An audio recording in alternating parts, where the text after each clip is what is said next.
let me introduce you. As I've written a bio for you, let me introduce you. So as you've diligently and meticulously introduced everybody else for the past 20 months, it seems only fair that you should have an introduction. So Thom is an accomplished facilitator, speaker, coach, and NED, who has been at the cutting edge of new thinking and leadership development and culture change for over 29 years. He is focused on bringing enlightened practice to senior leaders around the issues of diversity, inclusion, harassment, and the use of power. Thom is a specialist in design of applications of successful change projects and the development and delivery of cutting-edge leadership communication skills training. His extensive experience with blue chip and multinational companies working in the US, emerging markets, Europe, South America, Asia Pacific, among sectors such as energy, oil and gas, water, banking, PR, pharmaceuticals, and many, many more. So Thom's talk today is bullying and harassment. It is an abuse of power and it's personal.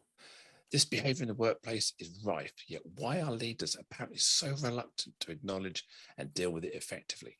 This is an issue close to Thom's heart, having lived with lifelong psychological scars as a result of bullying and abuse he was subjected to throughout an early life. His experience as a many partner and an advocate, he has dedicated much of his 30 years career to addressing the impact that harassment, bullying, and the abuse of power has on company and works with leaders to implement positive change. Today, he will explore the psychology behind the bully mentality and, importantly, what steps must be taken to bring this behavior to a halt. Please give an amazingly warm welcome to Thom. Over to you, Thom. Thanks, Joe. When the Boy Scouts of America, the BSA, filed for bankruptcy in 2020, it created a window for claims of sexual abuse, which had been excluded by a statute of limitations. Within 9 months, 92,000 victims filed suits. Considered a bastion of traditional American values, the BSA's mission is to, quote, prepare young people to make ethical and moral choices, unquote. But behind the campfire sing-alongs lurked what one lawyer described the largest pedophile ring on earth.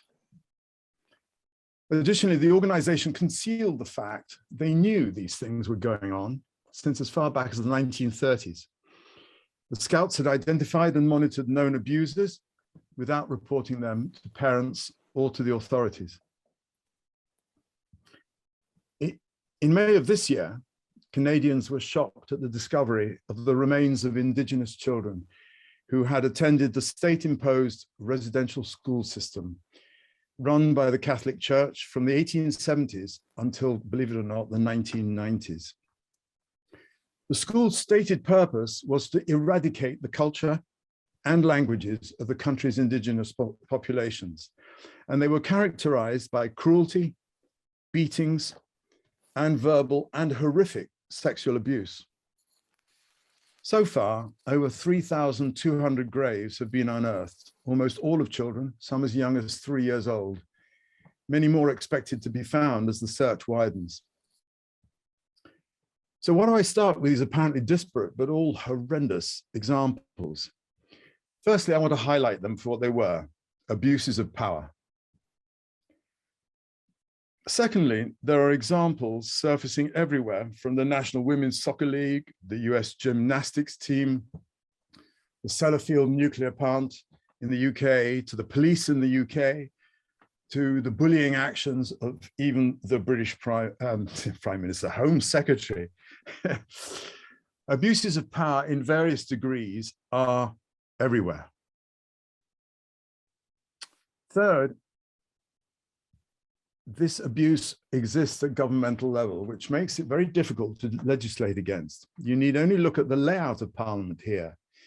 It's combative, it's confrontational, and the system of whips is almost by definition one of bullying.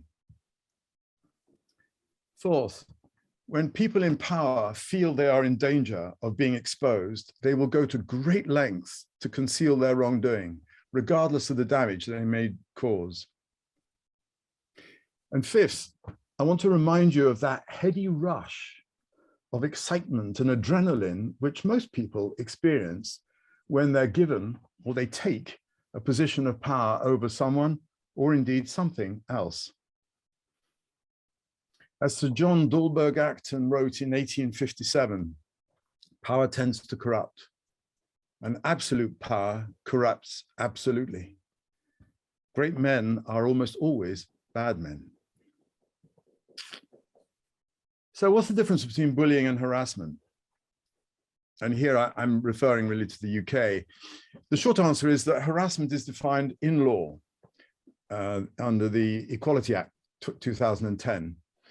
And it's oriented around what they call the protected characteristics: age, gender reassignment, race, sex, and so on. There was an attempt in 2001 to define bullying as part of the Dignity in Work Bill, but little has been done since. In the workplace, many forms of behavior can constitute harassment or bullying, but in its simplest forms, the behavior is intrusive and unwanted by the recipient and may be deliberate or just misplaced. While harassment can be a one-time event, bullying is always a process. To quote one psychologist, bullying is an insidious process, starting barely perceptibly, then slowly wearing the target down, stealing their confidence until finally it ends up by robbing them of their competence and often their job too. Bullying may not be recognizable and may occur without anyone but the victim and the perpetrator knowing. And it can and does occur via any method of communication. There are also occasions when one person may consider an action or attitude to be bullying, while another may not. I had a conversation the other day with an education specialist from Ofsted, and he asked me, he said, what do people understand bullying to be? Do the perpetrators recognize that what they're doing is bullying? And do they understand what the impact is on the other person?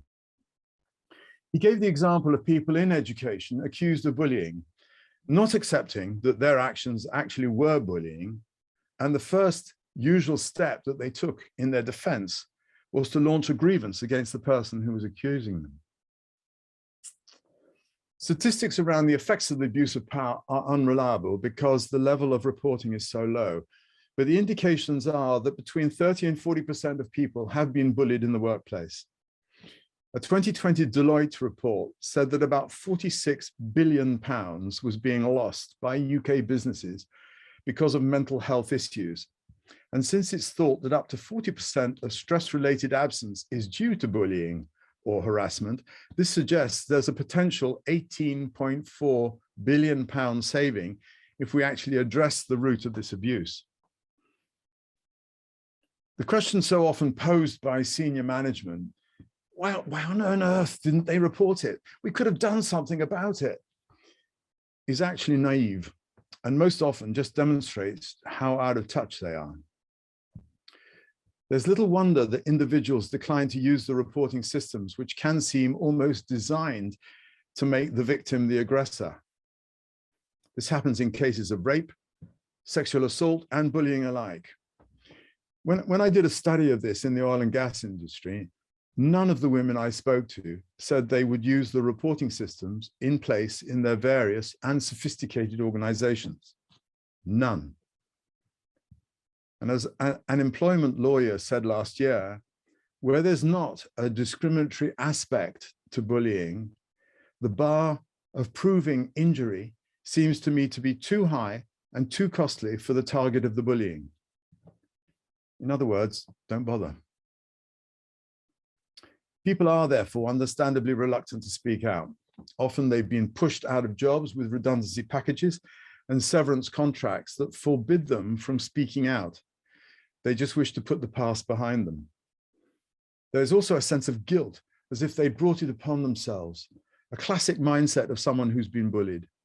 People do not feel comfortable talking about it or sharing it, as they feel that perhaps they are pathetic, that weak or overreacting. When people have decided to share their experience, they have heard comments like, I'm sure they don't mean it, or are you sure you weren't imagining it, or stick with it, it'll get better. Or aren't you just overreacting? But the fact is that bullying kills self-esteem, traumatizes people, destroys motivation, destructively alters the wiring of the brain, and has negative effects on the organization. So why do people bully or abuse their power? The question may be simple, but the answer isn't. We live in a society in which bullies are often praised and valued. It's extraordinary how many CEOs display traits of psychopathy, something which is characterized by a complete absence of conscience. They can do awful things to other people and sleep happily at night. I don't know how many times I've been called into an organization, often a bank, with the brief, he's awfully good at his job, but there's just too much noise around him. Can you get him to be nicer to the people around him without affecting his results? Bullying is driven by the need to feel important, which leads to dominant behavior. A very high proportion of people who bully have themselves been bullied or traumatized in earlier life. This is a self-propagating cycle. It comes from a damaged psyche. So just shaming bullies causes more damage. If they're open to it, help them. If they're not, then they need very close supervision, or just let them go. The reason that bullying is not addressed properly is so often because of money. I remember in 2003, the then chairman of Infosys, Narayana Murthy, spoke to shareholders about the negotiated settlement of a sexual abuse case in his company.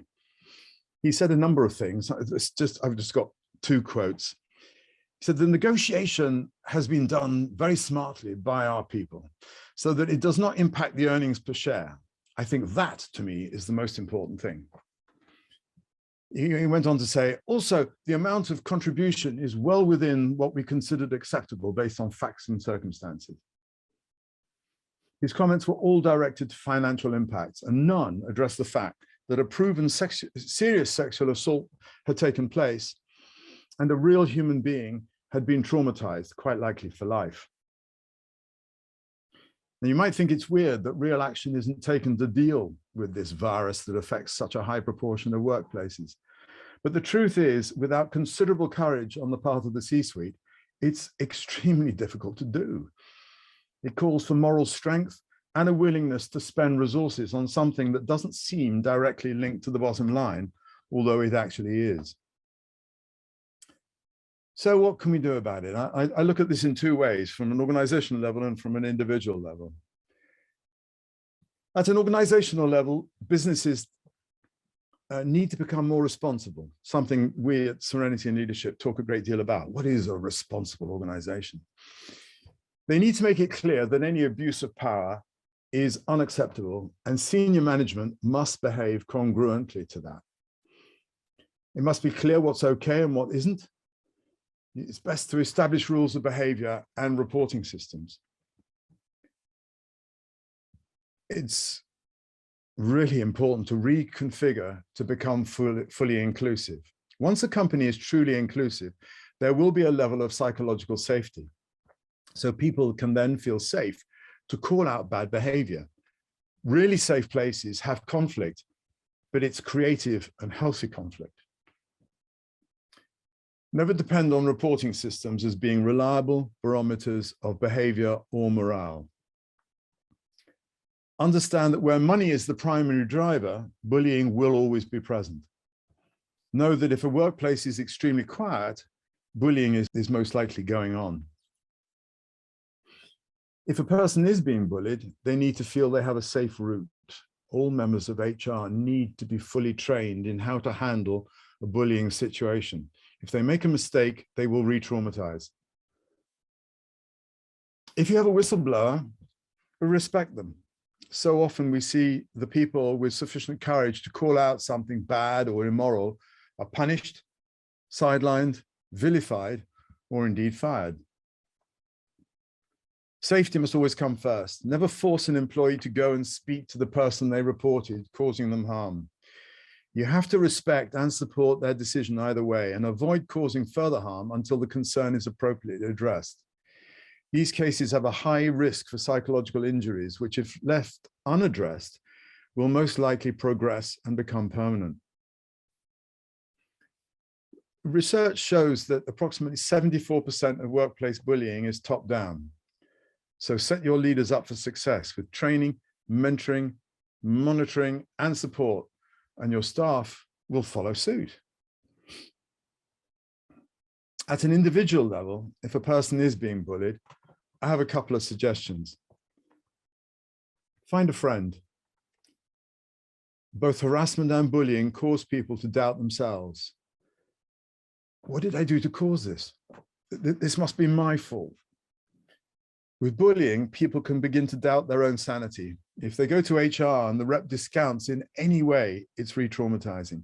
People who have the courage to report these things must be supported, and the first line of support is being listened to. As soon as you can, start recording events, copy emails, take photographs, record all the evidence you can, and I would suggest don't save it on company systems. This next one may sound a bit wacky, but we did an experiment with women traveling late at night on trains. What tends to happen is when someone who appears threatening comes by, many people tend to shrink back into themselves and their breathing becomes very shallow or in fact held. Energetically speaking, their aura has become very small and close to the body. And this actually attracts unwanted attention. If, on the other hand, the individual consciously breathes quite deeply and extends their energy just through intention, it's remarkable how the threatening person seems not to see them. In the workplace, consciously breathing deeply and steadily can help a great deal when you feel threatened. And if you don't give off fear, you're a much less attractive target. When you're under attack, if you can do things to prevent your self-esteem being reduced, then this may lead to the aggressor losing interest. If they cannot achieve that sense of importance or dominance, they will stop. Ultimately, the most important thing is your safety and mental health. Most companies expect loyalty from their employees, but few return the same level of loyalty. You have to look after yourself first. I'll finish with an anecdote about one CEO. In a recent interview, Thom Dennis, the British entrepreneur and educational philanthropist, when working in a bank, walked into a meeting room one evening and found that someone had sketched a cartoon of a monkey and written Tommy Ilube underneath it. The CEO heard about this and he sent an email to the entire company saying,